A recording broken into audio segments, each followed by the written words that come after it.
You're going to have such a period in your life where it seems like it's not working.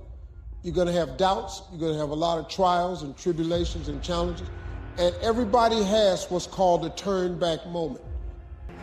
You always have a moment in your life where the direction you're going, you will have to make a decision to keep going or you turn back. The sad thing is, the average person turns back. But think about this. If you're going somewhere and you turn back, you can never get there. But the time is now, man. And what I mean by that is we can no longer put off what should be done today till tomorrow. We can't no longer put off what should have been done yesterday until tomorrow. The time is now. The time is now to go for it. The time is now to stop settling for less. The time is now to get the most out of your life.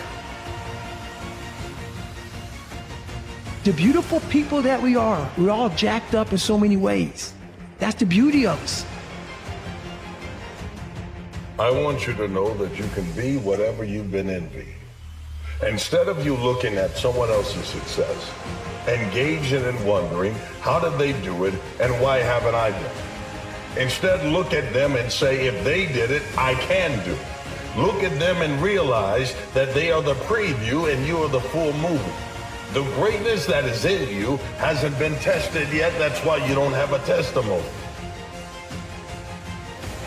The idea of reaching this golden year, it's a very flawed idea because it's an idea that you're going to work hard, but then you're going to reach the finish line. But there's no finish line. No. It doesn't exist.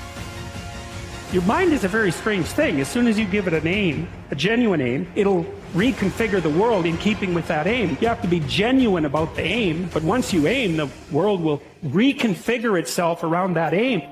Success comes down to doing the obvious thing for an extraordinary period of time without convincing yourself you're smarter than you are.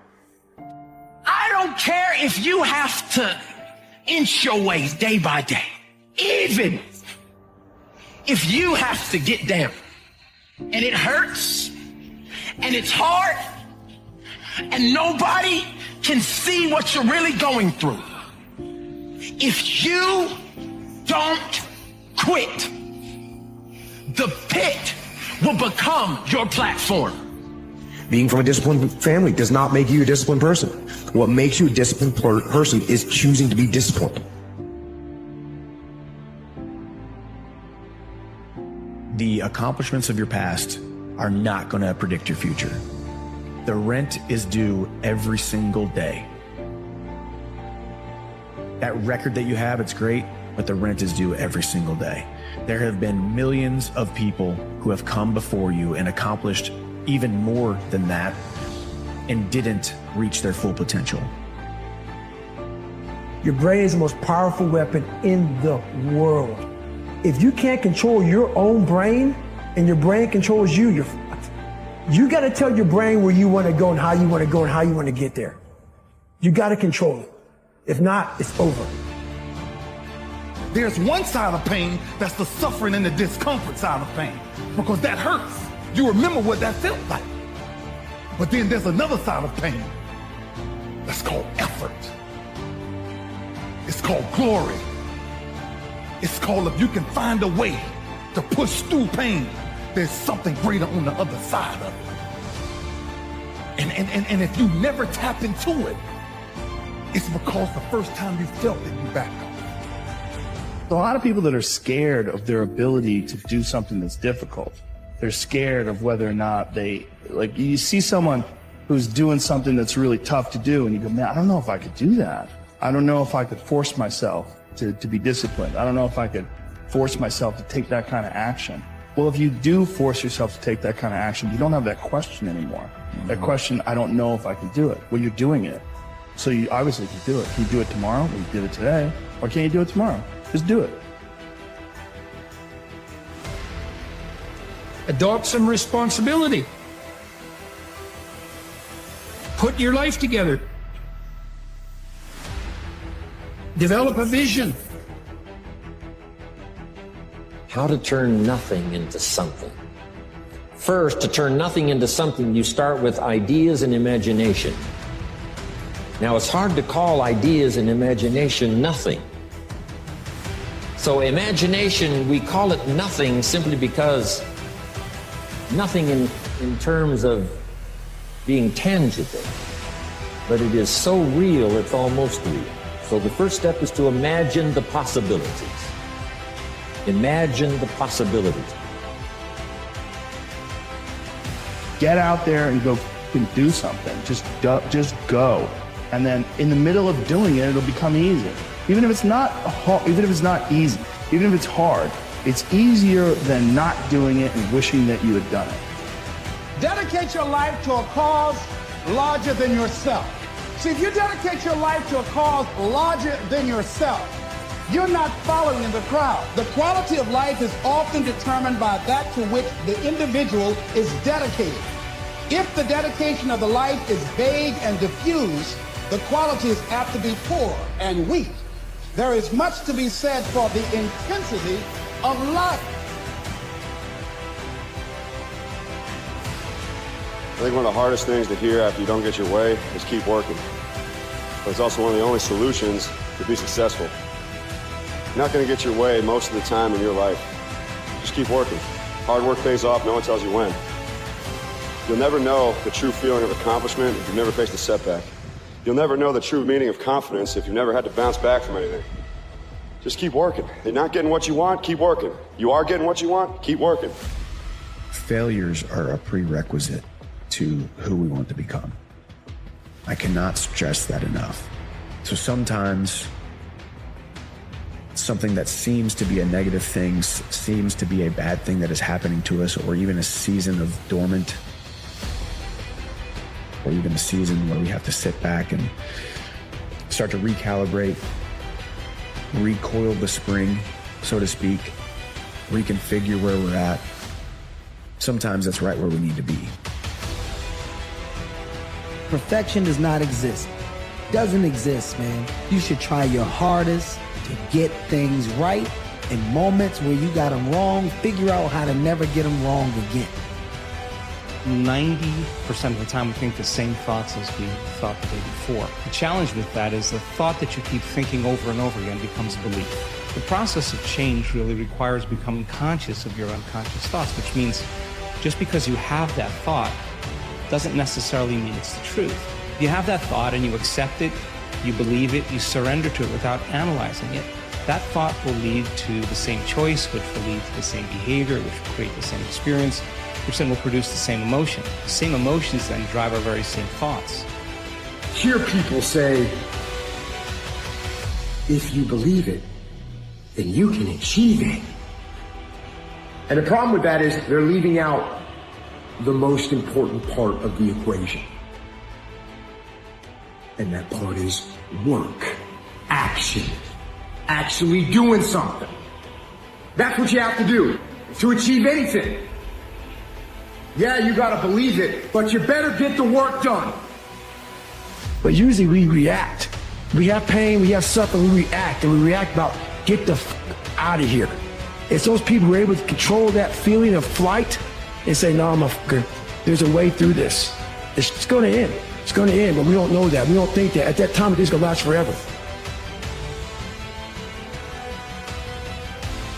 In life, you have a critical option. You can take a stand in your life, or you can follow the crowd. See, people who follow the crowd, their lives are not focused. They're not immersed in anything. People who take a stand, they're living a life that has some power, a life of achievement, a life that has some meaning. People that are taking a stand in life, they are consciously involved in a process to design a life of substance. People who are following the crowd, these are people that they're just doing what everybody else is doing. So that's a crowded road over there. You don't want to judge who you are so harshly that you just destroy yourself and everything is cast into the pit. You want to take a look at yourself and say, look, you know, you're a person among persons and you have intrinsic worth and you have your flaws, your sins, but there's the becoming problem. It's like, well, most of you is still in the becoming phase. And so why wouldn't encouragement be the hallmark of love? It's like, get the hell up. Get your act together.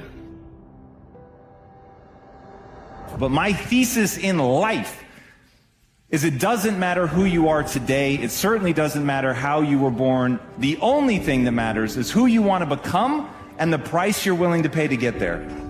The way you've defined yourself really controls you. And so it can be to your advantage. So if your thing is I find the way, you're going to find the way. If your thing is I always end up losing, or people hate me, or I put things off, or whatever your identity is, if it's a negative identity, that is what's controlling your life. I know I can control my effort. I can't control everybody's effort.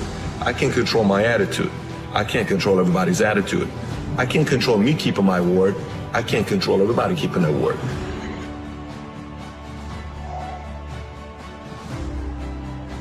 And they'll tell you you did the best you could. No, they'll say that the deck was stacked against you. And they'll say it's not your fault. And they'll tell you it's okay to stop. It's okay to settle. It's okay to give up. And that is the instinct you need to fight. You need to push back, to smash into the ground. We create what we focus on. Where focus goes, energy flows, but most people are focusing on what they have to do, not what they can do. They're focusing on what is versus what they're here to create. What makes you a leader is you see things as they are, but then you see it better than it is, and you make it the way you see it. You come up with that vision and you make it happen. As of whatever you want to be, you've got to get so good at that thing that when people see you do it, you make them experience the most potent human emotion, and that is awe. To get that good is a terrifying journey of self-discovery and confronting who you really are. Because you cannot make change until you acknowledge where you're actually at. A person who thinks all the time has nothing to think about except thought. So he loses touch with reality and lives in a world of illusion. And we all have this feeling that I came into this world. Now it isn't true. You came out of it, like a leaf comes out of a tree. The birds of the field can't do it. No other life form can imagine and create something from nothing. Have faith and then build it and make it real. Only humans. It's an extraordinary gift. Depends on how often you use it.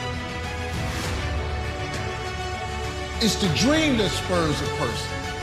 It's not education. The dream spurs you to get an education. But the dream drives everybody. If you could not fail, what would you be if you just knew you couldn't fail and you could be it? You are not your past. You're you. You're you right now. Like the past you did, you might have done some things you wish you hadn't done. Don't dwell on that. You learn from it, that's fine, but don't dwell on it. Just keep moving. Keep moving. You know, use it as fuel. Say never again. You know, I get what I did wrong, but don't think that you're that person that made those mistakes. You're the person who's learned, you know, and to have that attitude is a really important thing.